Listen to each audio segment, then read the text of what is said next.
Title: At my sister's wedding, Dad hit me with a solid cake stand after I refused to sell my 600K's home. But the ballroom glimmered with crystal chandeliers, echoing with laughter and clinking champagne flutes. My sister Emily looked radiant, in her designer wedding gown, draped in lace and love. The band played something soft, romantic. I stood to the side, watching with a bittersweet smile. Everything was perfect, on the surface. I hadn't spoken to Dad since the night he called me selfish. That call still echoed in my head. "Sell the damn house, Sam. You don't even need it." But I did need it. That house wasn't just 4 walls and a title deed. It was Grandma Evelyn's haven, the only place I felt truly safe. He caught my eye across the dance floor. Greg Matthews, always the patriarch, always the one to make the rules. He didn't smile. His expression was cold. Steel. I should have walked away when I saw him approach. But I stood still, shoulders squared. Emily's wedding wasn't supposed to be about me. But that's never how it went with Dad. If he wanted something, the world had to bend. "We need to talk," he said, lips barely moving. "Now? Seriously? It won't take long."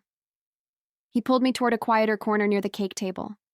5 tiers of elegance sat there, untouched and glistening under soft golden lights. "You're being childish, Sam. That house could pay off everything.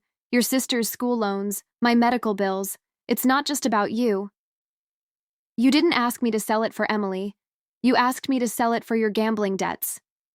His jaw tightened. "Don't bring that up here." "Why not? Because it's true?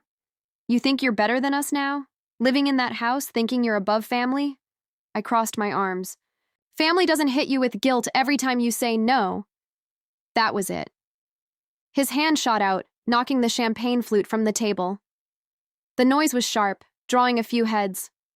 I stepped back, my heart pounding. "You ungrateful little brat," he growled. Then it happened. His hand wrapped around the solid glass cake stand. Time slowed. The music faded. I barely registered Emily's gasp in the distance as he raised it. I turned, but not fast enough. The edge struck my shoulder and glanced. My cheek. Pain seared white-hot. Guests screamed. Someone shouted, "Call 911!" The cake toppled with the force of the swing, frosting splattering like spilled secrets. I fell to the floor, stunned, not just by the impact, but by the truth that had finally become visible to everyone. Greg Matthews wasn't a grieving widower or a misunderstood father. He was violent. The hospital smelled of antiseptic and regret. Emily sat beside me, her mascara smudged.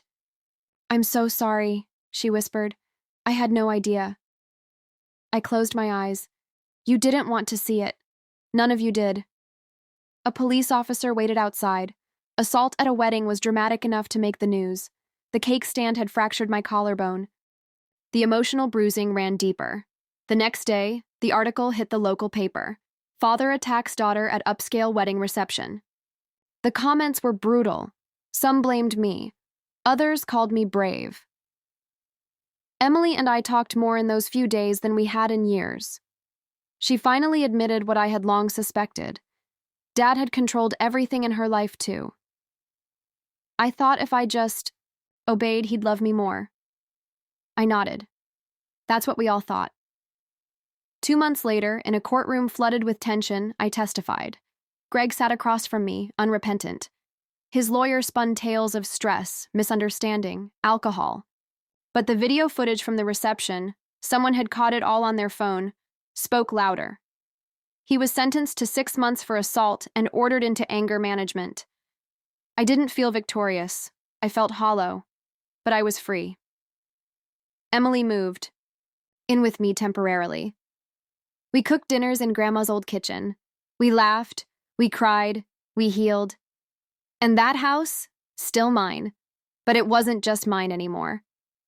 It was a place where the past was acknowledged, where pain didn't have the final say.